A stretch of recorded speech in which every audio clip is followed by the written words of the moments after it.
معلوم تھا کہ یہ بیٹی اسی بادشاہ کی ہے اور وہ بادشاہ اس سے شادی کرنا چاہتا ہے، یہ کیسے ہو سکتا ہے؟ اس نے کہا نہیں، میں یہ رشتہ منظور نہیں کر سکتی، اس لیے یہ میری بھانجی ہے، میں بہت غریب ہوں، میری حیثیت کیا ہے کہ میں اپنی بھانجی کا نکاح بادشاہ کے ساتھ کر دوں۔ وزیر چلے آئے، بادشاہ کو بتایا، بادشاہ نے پھر بھیجا۔ وزیروں نے بڑی منت سماجت کی، بوڑھی کو منایا، لیکن بوڑھی نہیں مانی، کیونکہ وہ کیسے کر سکتی تھی؟ وہ تو اس کا باپ تھا نا بادشاہ، باپ اپنی بیٹی کے ساتھ کیسے نکاح کر سکتا ہے، کیسے شادی کر سکتا ہے؟ بوڑھی تو سب حال جانتی تھی نا۔ تو تیسرے دن جب وزیروں نے جا کے بادشاہ سے بتایا کہ بادشاہ سلامت بوڑھی نہیں مان رہی، تو اس نے کہا سنو، اب تم جاؤ، وزیروں کو حکم دیا اور کہا بوڑھی اگر نہ مانے تو بوڑھی کو اٹھا کے لانا، دربار میں پیش کرنا، سزا بھی دینا۔ تو وزیر گئے، وزیروں نے بوڑھی کو منایا، بوڑھی نہیں مانی، کہ اسے تو معلوم تھا۔ جب نہیں مانی تو وزیروں نے مارنا شروع کر دیا، بوڑھی کو بہت تکلیف دی، کافی مارا، ایک تو ویسے بھی کمزور تھی، پھر اس کو مزید مارا اور وہاں سے اٹھا کے لائے، دربار میں پیش کیا۔ بادشاہ نے کہا کہ تم اپنی بھانجی کا نکاح میرے ساتھ کیوں نہیں کرنا چاہتی ہوں، آخر کیا وجہ ہے؟ تو بوڑھی نے کہا سنو، میں اس لیے نہیں کرنا چاہتی ہوں کہ وہ کوئی اور نہیں ہے، وہ آپ کی بیٹی ہے، وہ آپ کی بیٹی ہے، اور آپ ایسا کام کر رہے ہیں کہ آپ اپنی بیٹی ہی سے نکاح کرنا چاہتے ہیں۔ تو بادشاہ نے کہا میری بیٹی ہے اور میں اس کے ساتھ اتنا بڑا قدم اٹھانے جا رہا تھا، میں اس کے ساتھ شادی کرنے جا رہا تھا۔ تو بادشاہ نے کہا بات سنو، میری بیٹی تو مری ہوئی پیدا ہوئی تھی، پھر یہ میری بیٹی کہاں سے آئی؟ کہا سنو، آپ کی بیوی، آپ کی بیگم نے مجھے پالنے کے لیے رکھا تھا، مجھ سے کہا تھا کہ میری بیٹی کو پال لو ورنہ بادشاہ اس کو مار دے گا، اس کو قتل کر دے گا، اس لیے میں نے آپ کی بیٹی کو پالا ہے اور اس کو بڑا کیا، آج 20-21 سال اس کی عمر ہو چکی ہے۔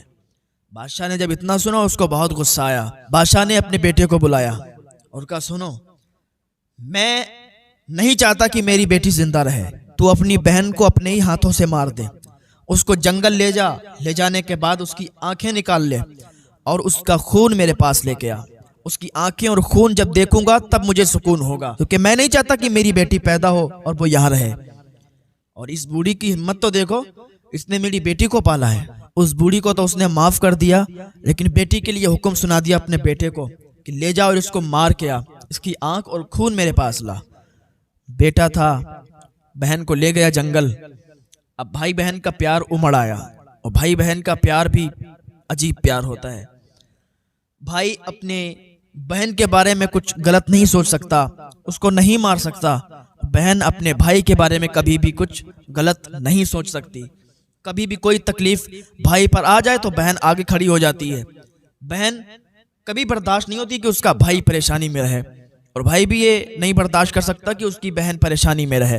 پھر یہاں تو مارنے کا اور قتل کرنے کا مسئلہ تھا۔ جب بادشاہ کا حکم تھا بیٹے کے لیے، تو بیٹا کہنے لگا ہے میری بہن، تم یہاں سے بھاگ جاؤ، چلی جاؤ، میں تمہیں نہیں مار سکتا، میں تمہاری آنکھوں کو کیسے نکال سکتا ہوں، میں تمہارا قتل کر کے خون لے جا کے ابا کو کیسے دے سکتا ہوں، میں نہیں مار سکتا۔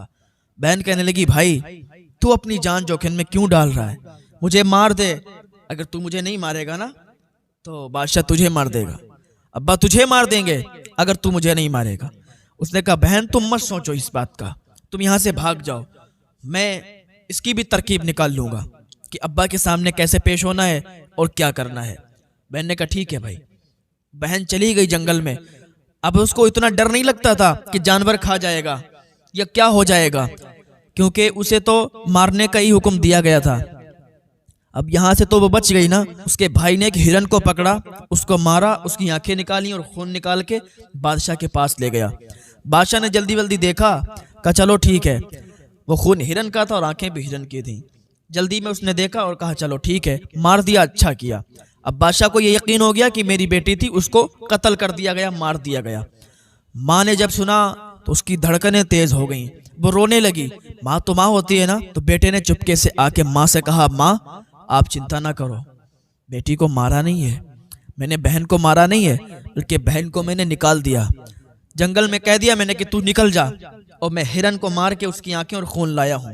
ابا کو یقین ہو گیا کہ میں نے بیٹی کو مار دیا ہے، میں نے بہن کو مار دیا، حالانکہ میں نے ایسا نہیں کیا۔ کوئی بھائی اپنی بہن کو مار سکتا ہے؟ تو اس کی ماں کو تسلی ہوئی، جان میں جان پڑی اور اللہ کا شکر ادا کیا۔ اب یہ ادھر یہاں پر جنگل میں اکیلی یہ چل رہی تھی، چلتی گئی، کانٹے دار جنگل تھا، اس کے کپڑے جنگل میں کانٹوں میں ہلکتے پھنستے کافی پھٹ چکے تھے۔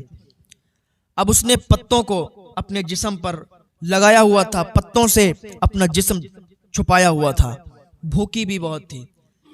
ابھی وہ ایک جگہ پر بیٹھی ہوئی تھی، لیکن پاک دامن بہت تھی، اللہ سے ڈرنے والی بہت تھی، نیک تھی، بیٹھی تھی تو